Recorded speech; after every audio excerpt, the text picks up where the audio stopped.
Good word اسلامی کتابوں کا عظیم مرکز۔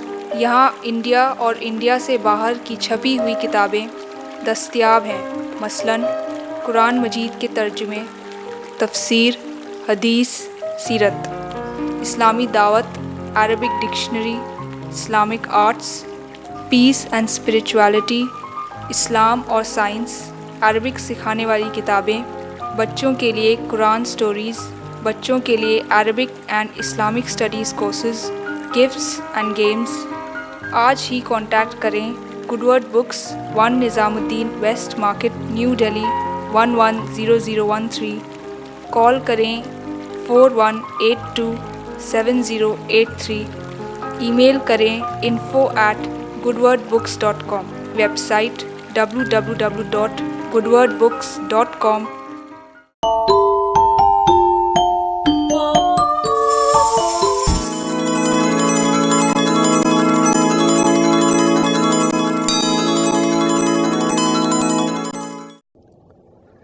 بسم اللہ الرحمن الرحیم۔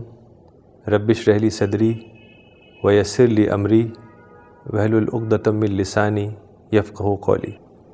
اس پروگرام میں آپ کا بہت بہت خیر مقدم ہے۔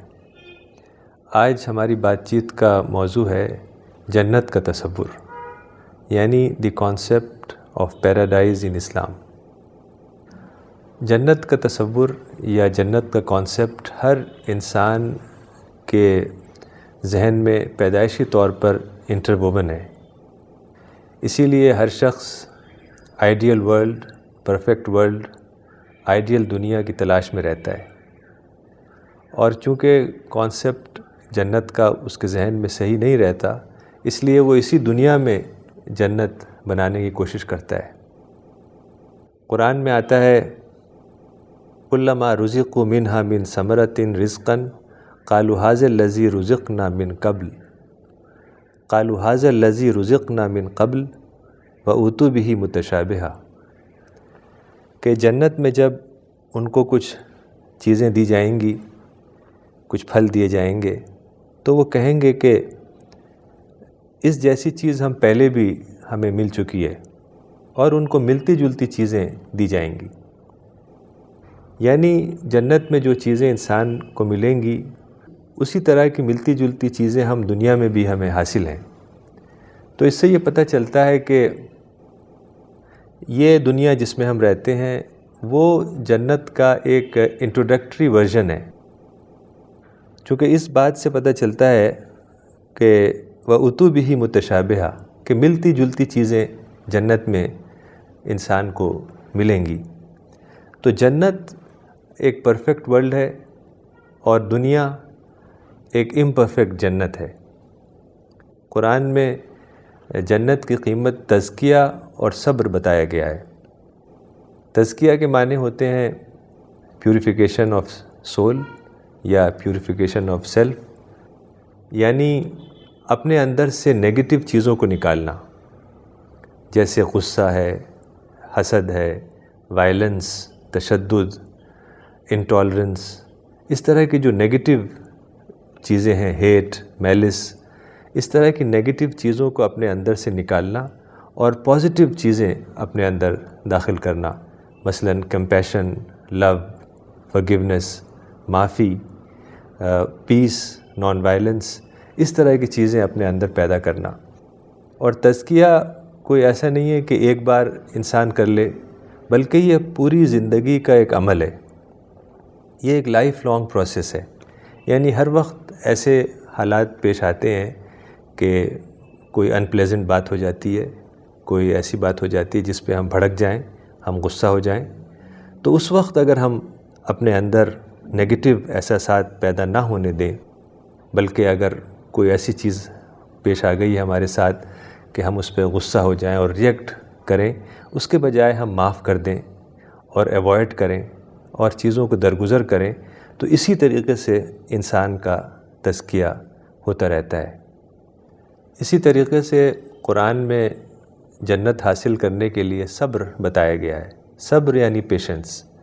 صبر قرآن کے مطابق سب سے بڑی عبادت ہے، سب سے بڑی ورشپ ہے، چونکہ یہ دنیا اللہ تعالیٰ نے ایک امتحان کے لیے بنائی ہے، ایک ٹیمپریری ورلڈ ہے.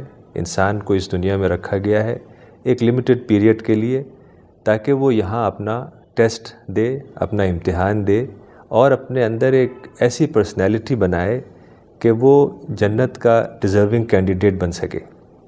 تو اس وجہ سے اس دنیا میں طرح طرح کے چیلنجز پیش آتے ہیں، چونکہ امتحان انسان کا جبھی ہوگا جب طرح طرح کے چیلنجز اس کو پیش آئیں، طرح طرح کے مسائل، پریشانیاں، طرح طرح کی ان پلیزنٹ باتیں اس کے سامنے آئیں. اگر اس طرح کی چیزیں نہ ہوں تو انسان کا امتحان ممکن نہیں ہے. تو اللہ تعالیٰ یہ دیکھنا چاہتا ہے کہ کون ان چیلنجز اور ان ان پلیزنٹ حالات میں اپنے اندر پازیٹیوٹی برقرار رکھے اور نیگیٹو نہ ہو. چونکہ یہ دنیا اللہ تعالیٰ نے اس طریقے سے بنائی ہے کہ یہاں ہر قدم پر انسان کو چیلنج پیش آتا ہے، ان پلیزنٹ سچویشنز سامنے آتی ہیں. تو اگر ہم ان چیلنجز اور ان ان پلیزنٹ سچویشنز کی وجہ سے لڑنے لگیں اور اپنے اندر صبر نہ پیدا کریں تو ظاہر ہے ہم ڈسٹریکٹ ہوں گے جو ہمارا مقصد ہے. یعنی جو میں نے بتایا کہ انسان کا مقصد یہ ہے کہ وہ اپنے اندر جنتی پرسنالٹی پیدا کرے.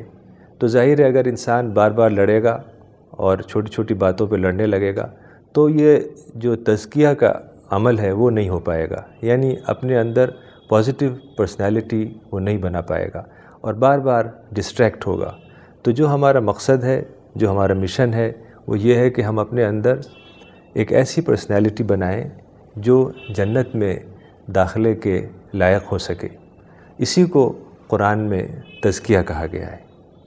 اللہ تعالیٰ نے اس دنیا کو اس طریقے سے بنایا ہے کہ یہاں جو انسان کو چیلنجز پیش آتے ہیں وہ کوئی بری چیز نہیں ہے، بلکہ اس سے انسان کے اندر جو ہڈن پوٹینشیل ہے وہ بیدار ہوتا ہے. یعنی اس سے برین اسٹارمنگ ہوتی ہے اور جو انٹلیکچول اویکننگ ہے وہ پیدا ہوتی ہے، جس کو قرآن میں معرفت کہا گیا ہے.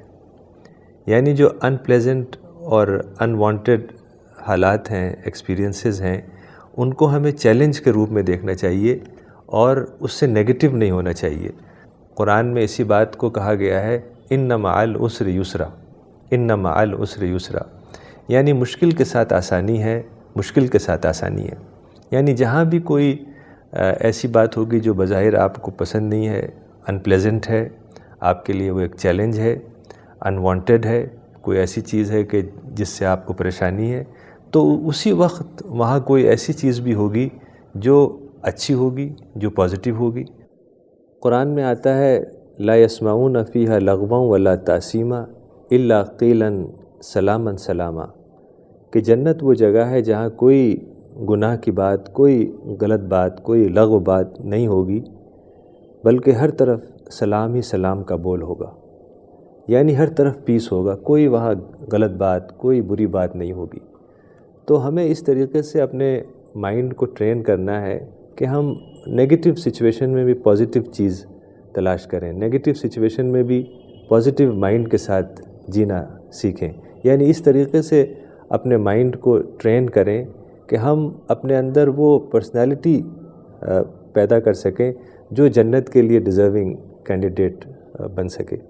یعنی اپنے اندر سے نیگیٹیوٹی کو ختم کریں اور اپنے اندر پازیٹیو پرسنالٹی پیدا کریں. حضرت محمد صلی اللہ علیہ وسلم، پروفٹ محمد جب مکہ میں تھے تو وہاں بہت مشکل حالات تھے، لوگ بہت طرح طرح سے ستاتے تھے. تو اس کی وجہ سے پروفٹ کو مکہ چھوڑ کر مدینہ جانا پڑا، جس کو ہجرت کہا جاتا ہے.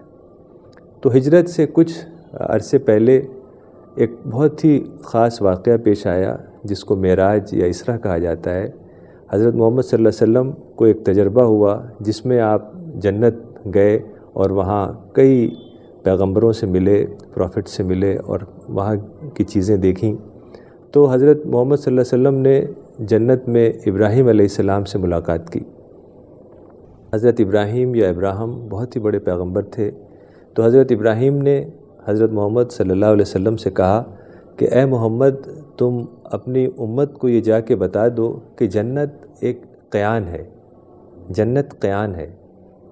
قیان کہتے ہیں ایسی جگہ کو جو بہت ہی فرٹائل ہو، یعنی بہت ہی فرٹائل لینڈ، جو بہت ہی زرخیز زمین ہو، جہاں بہت اچھی فصل ہوتی ہو، اس کو قیان عربی میں کہتے ہیں۔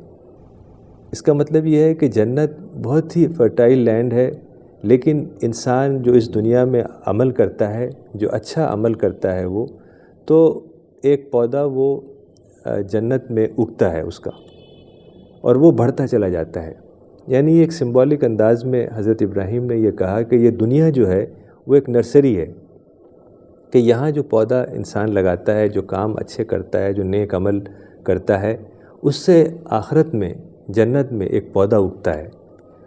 تو اس سینس میں حضرت ابراہیم علیہ السلام نے کہا کہ یہ جنت ایک قیان ہے، یعنی بہت ہی فرٹائل لینڈ ہے، لیکن وہ بالکل خالی ہے۔ تو جو انسان اچھا عمل کرتا ہے، اچھے کام کرتا ہے، نیک کام کرتا ہے، تو جنت میں ایک پودا اگتا ہے اور وہ بڑھتا چلا جاتا ہے۔ چونکہ اللہ تعالیٰ نے یہ دنیا اس طریقے سے بنائی ہے کہ بچپن سے لے کے آخر عمر تک انسان کے ساتھ دو فرشتے رہتے ہیں جو اس کی ہر چیز کو واچ کرتے ہیں، اس کے ایکشنز، اس کے بیہیویئر، اس کے انٹینشن، یعنی وہ کیا سوچ رہا ہے، جو کام کر رہا ہے وہ کس سوچ سے، کس نیت سے وہ کام کر رہا ہے، وہ بھی فرشتے ریکارڈ کرتے ہیں۔ بولتا ہے، کیا ڈیلنگز ہیں اس کی، لوگوں سے کس طرح سے بیہیو کرتا ہے، کیا بیہیویئر ہے، کرپشن ہے اس کے اندر یا وہ ایمانداری سے کام کرتا ہے، یعنی یہ ساری چیزیں جو فرشتے ریکارڈ کرتے ہیں، تو اسی ریکارڈ کے مطابق ڈے آف ججمنٹ میں انسان کا فیصلہ ہوگا۔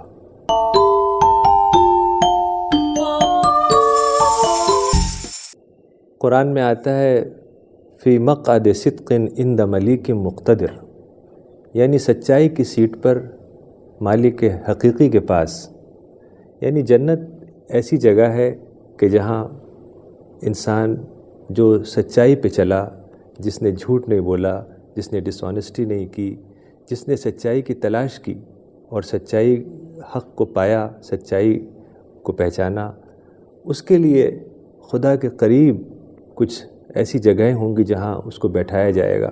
اسی کو قرآن میں کہا گیا فی مقعد صدق عند ملیک مقتدر، یعنی ان لوگوں کو خدا کے نیبرہڈ میں جگہ ملے گی۔ قرآن میں آتا ہے سنوریہم آیاتنا فی الآفاق وفی انفسہم حتی یتبینہ انہ الحق، کہ ہم انہیں اپنی نشانیاں دکھائیں گے آفاق میں، یعنی پورے یونیورس میں، اور ان کے اندر، یعنی جو ہیومن ایگزسٹنس ہے، جو ہیومن پرسنالٹی ہے، ہیومن باڈی ہے، اس کے اندر بھی ہم اپنی نشانیاں دکھائیں گے، یہاں تک کہ ان کے اوپر حق، سچائی کھل جائے۔ تو یہ پوری یونیورس اور یہ دنیا اس طریقے سے اللہ تعالیٰ نے بنائی ہے کہ اس میں ہمارے لیے نشانیاں ہیں، سائنز ہیں، جس کو آیات قرآن میں کہا گیا۔ تو جو لوگ گہرائی سے باتوں کو سمجھیں گے، گہرائی سے سوچیں گے اور ان نشانیوں کے اندر وہ خدا کو دریافت کریں گے، حق کو دریافت کریں گے، سچائی کو تلاش کریں گے، تو وہی وہ لوگ ہوں گے جو جنت میں خدا کے قریب ان کو بیٹھنے کی جگہ ملے، جیسے قرآن میں آیا فی مقعد صدق عند ملیک مقتدر، کہ سچائی کی سیٹ پہ یعنی سچائی کے سیٹ پر خدا کے نیبرہڈ میں ان لوگوں کو جگہ ملے گی۔ قرآن کے جو آخر کے چیپٹرز ہیں، یعنی چیپٹر نمبر 55 کے بعد، سورہ الرحمن کے بعد جو چیپٹرز ہیں، اس میں جنت کے بارے میں، ڈے آف ججمنٹ کے بارے میں، قیامت کے بارے میں، میدان حشر کے بارے میں بہت ہی ڈیٹیل میں باتیں آئی ہیں۔ تو چیپٹر نمبر 55 یعنی سورہ رحمان کے بعد جو چیپٹرز ہیں وہ چھوٹے ہوتے چلے جاتے ہیں، اور اس میں زیادہ تر جنت اور قیامت، ڈے آف ججمنٹ، اس طرح کی چیزوں کے بارے میں ڈیٹیلز آئی ہیں، اور بہت ہی گرافیکل ڈیٹیلز آئی ہیں، یعنی ایک ایک چیز ایسا لگتا ہے کہ منظر کشی اس کی جا رہی ہے۔ مثال کے طور پر میں چیپٹر نمبر 56 یعنی سورہ الواقعہ سے کچھ آیات آپ کے سامنے رکھتا ہوں۔ اس میں آتا ہے کہ وَكُنْتُمْ أَزْوَاجًا ثَلَاثًا، یعنی جب قیامت ہوگی، ڈے آف ججمنٹ ہوگا، میدان حشر میں سارے انسان اکٹھا کیے جائیں گے، یعنی ساری پوری ہیومینٹی، پروفٹ ایڈم سے لے کر آخر انسان تک، سارے انسان ڈے آف ججمنٹ میں ایک بہت ہی بڑے میدان میں اکٹھا کیے جائیں گے۔ تو اس وقت کے بارے میں قرآن میں آ رہا ہے وَكُنْتُمْ أَزْوَاجًا ثَلَاثًا، کہ تم 3 گروپس میں بٹ جاؤ گے۔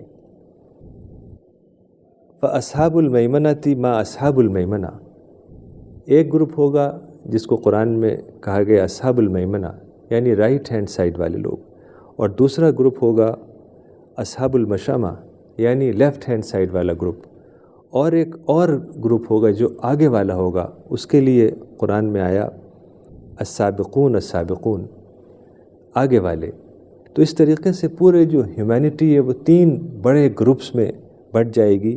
جو آگے والے ہوں گے السابقون جن کے بارے میں قرآن میں آیا، وہ بڑے جو پیغمبر ہوں گے، جن لوگوں نے خدا کے دین کو، خدا کے پیغام کو لوگوں تک پہنچایا، جن کو قرآن میں داعی کہا جاتا ہے، وہ لوگ ہوں گے۔ صحابہ ہوں گے جنہوں نے پروفٹس کا ساتھ دیا، اور پھر جو رائٹ ہینڈ سائڈ والے ہوں گے وہ ایک جنرل اہل ایمان کا گروپ ہوگا جو سچائی پہ رہے، جنہوں نے وائلنس نہیں کیا، جنہوں نے اپنے اندر نگیٹیوٹی کو پیدا نہیں ہونے دیا، جو پازیٹیو رہے، جنہوں نے اپنا تزکیہ کیا، اور جو قرآن کی جو باتیں تھیں اس پر چلے، ان کو قرآن میں اصحاب المیمنہ کہا گیا یعنی رائٹ ہینڈ سائڈ والے۔ اور جو لوگ لیفٹ ہینڈ سائڈ پہ ہوں گے وہ لوگ ہوں گے جنہوں نے سچائی کا انکار کیا، جنہوں نے وائلنس کیا، کرپشن کیا، ڈس آنیسٹی کی، اور اس دنیا میں طرح طرح سے فساد کیا۔ تو اس طریقے سے جو قرآن کے آخر کے چیپٹرز ہیں، چیپٹر نمبر 55 کے بعد، ان میں زیادہ تر ایسے چیپٹرز ہیں جس میں جنت کے بارے میں، آخرت کے بارے میں، ڈے آف ججمنٹ کے بارے میں بہت ڈیٹیلز ہیں۔ تو جو لوگ جنت میں داخل ہوں گے ان کے بارے میں قرآن میں آتا ہے اولئک مع النبیین و صدیقین و شہداء و صالحین و حسن اولئک رفیقا، یعنی وہ لوگ ہوں گے جو پروفٹس کے ساتھ ہوں گے، صحابہ کے ساتھ ہوں گے۔ صدیقین کے معنی صحابہ، نبیین کے معنی پروفٹس۔ تو وہ لوگ ہوں گے جو پروفٹس کے ساتھ ہوں گے، صحابہ کے ساتھ ہوں گے۔ صحابہ وہ لوگ تھے جو پروفٹس کا جنہوں نے ساتھ دیا اور ان کے مشن کو جنہوں نے آگے بڑھایا۔ تو پروفٹس ہوں گے، صحابہ ہوں گے، وہ لوگ ہوں گے جنہوں نے قرآن کے پیغام کو لوگوں تک پہنچایا، اس کو شہداء کہا گیا۔ اور صالحین وہ لوگ ہوں گے جو جنرل اہل ایمان ہوں گے۔ اور پھر کہا گیا وَحَسُنَ أُولَئِكَ رَفِيقًا، کہ کیسے اچھی رفاقت ہے، کیسا اچھا کمپینین شپ ہے یہ۔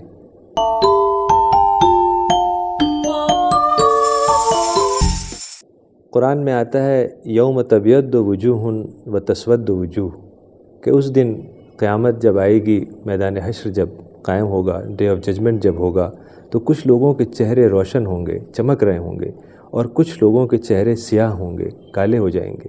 تو اس کا مطلب یہ نہیں ہے کہ وہ کالے اس سینس میں ہو جائیں گے، بلکہ اس کا مطلب ہے کہ کچھ لوگ اس وقت پاس ہوں گے اور کچھ لوگ اس وقت فیل ہو جائیں گے۔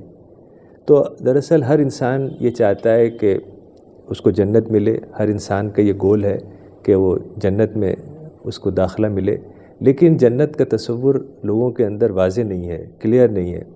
عام طور سے لوگ یہ سمجھتے ہیں کہ کچھ ریچولز ہیں، نماز ہے، روزہ ہے، حج ہے، کچھ ریچول والی باتیں ہیں، وہ ریچولز کر لیں تو بس جنت مل جائے گی۔ حالانکہ ایسا نہیں ہے۔ کوئی بھی عبادت، چاہے وہ روزہ ہو، نماز ہو، حج ہو، زکوٰۃ ہو، اس کی ایک اسپرٹ ہے اور ایک فارم ہے۔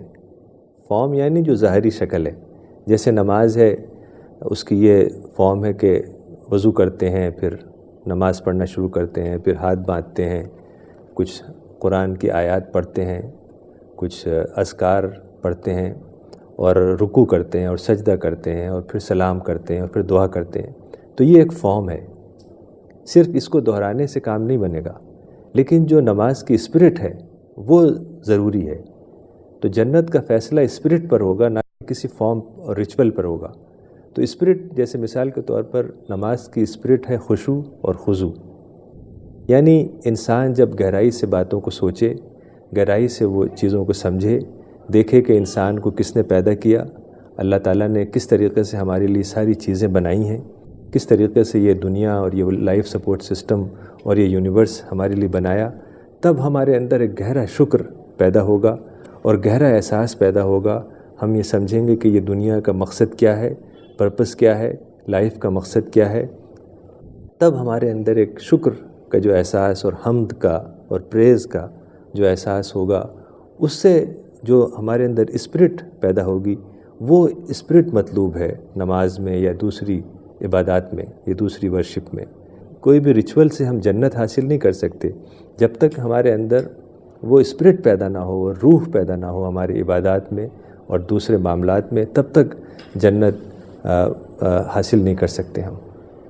ایک بار پروفٹ محمد صلی اللہ علیہ وسلم بیٹھے ہوئے تھے اور آپ کے اصحاب یعنی کمپینینز بھی بیٹھے ہوئے تھے، تو ایک شخص گزرا، تو پروفٹ نے اس کی طرف اشارہ کرتے ہوئے کہا کہ یہ جنتی انسان ہے۔ تو جو لوگ بیٹھے ہوئے تھے وہ بہت حیران ہوئے۔ ان میں سے ایک صاحب اٹھ کر اس کے پاس گئے اور کہا کہ میں آپ کے ساتھ رہنا چاہتا ہوں، آپ کے گھر میں رہنا چاہتا ہوں کچھ دن۔ تو اس نے کہا ٹھیک ہے، آپ آئیے میرے گھر میں رہیے۔ تو وہ صاحب ان کے ہاں گئے اور 2-3 دن تک ان کے گھر میں رہے۔ وہ یہ دیکھنا چاہتے تھے کہ پروفٹ نے اس کے بارے میں کہا ہے یہ جنتی ہے، تو کیا خاص بات ہے، کون سا ایسا عمل ہے کہ وہ سارے دن روزہ رکھتا ہے اور ساری رات نماز پڑھتا رہتا ہوگا۔ اس طرح کی کچھ ان کے ذہن میں شاید باتیں ہوں۔ تو انہوں نے جا کے دیکھا اس شخص کو، رات دن کئی دن تک ان کے گھر میں رہے، تو انہوں نے دیکھا کہ یہ تو ویسے ہی ہے جیسا ہم ہیں، کوئی خاص عمل نہیں ہے، جو ہم کرتے ہیں وہی یہ بھی کرتے ہیں، وہی روٹین والے کام۔ تو جب واپس ہونے لگے وہ 3 دن کے بعد، تو انہوں نے کہا کہ میں یہاں آیا تھا آپ کو دیکھنے کے لیے کہ آپ کس طرح رہتے ہیں، کیا آپ کا عمل ہے، تاکہ میں بھی اس کو اپناؤں، چونکہ پروفٹ نے آپ کے بارے میں کہا تھا کہ یہ جنتی انسان ہے۔ تو میں نے تو کوئی ایسی چیز پائی نہیں کہ جو الگ طرح کی ہو، جیسے ہم ہیں ویسے ہی آپ بھی ہیں۔ تو اس شخص نے کہا کہ ہاں یہ بات تم نے بالکل ٹھیک کی، میں ویسے ہی ہوں جیسا تم نے مجھے دیکھا، لیکن میرے اندر ایک چیز ہے کہ میرے دل میں کسی کے خلاف نفرت نہیں ہے، کینہ نہیں ہے، میلس نہیں ہے۔ تو جنت کی دراصل یہی قیمت ہے کہ انسان اپنے اندر سے ساری نیگیٹیوٹی کو نکالے اور اپنے آپ کو مکمل طور پر پازیٹیو انسان بنائے۔ تو میری دعا ہے اللہ تعالیٰ سے کہ ہم سب کو اس لائق بنائے کہ ہم سب آخرت میں جنت میں بسائے جانے کے لائق بن سکیں۔ وآخر دعوانا ان الحمد للہ رب العالمین۔